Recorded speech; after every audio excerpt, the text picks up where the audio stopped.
नमस्कार, उस्मत शहरकर। आजचा ब्लॉग आहे भाजी मार्केट। शाळा चालू झालेली आहे, दुपारचे 12 वाजत आहे। तुम्ही पाहू शकता भाजी मार्केटला किती गर्दी आहे आणि किती ट्रॅफिक आहे। आता एक ट्रॅफिक काऊन आहे आणि गर्दी काऊन आहे ते काय आपल्याला काय माहिती नाही। तुम्ही पहा आणि पाहून सांगा। कमेंट करा, शेअर करा, फॉलो करा।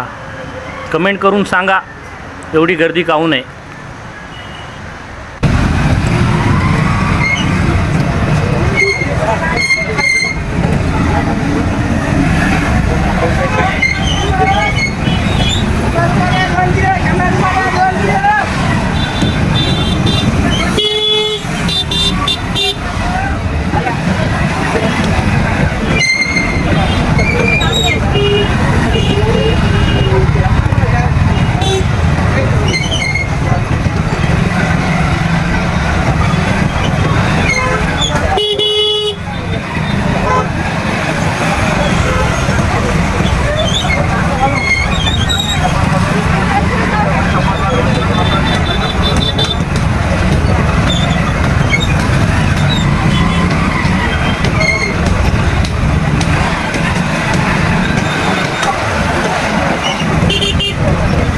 कमेंट करून सांगा काय काय नाही तर जे आजचा व्हिडिओ इथंच खतम झाला। जय हिंद, जय महाराष्ट्र।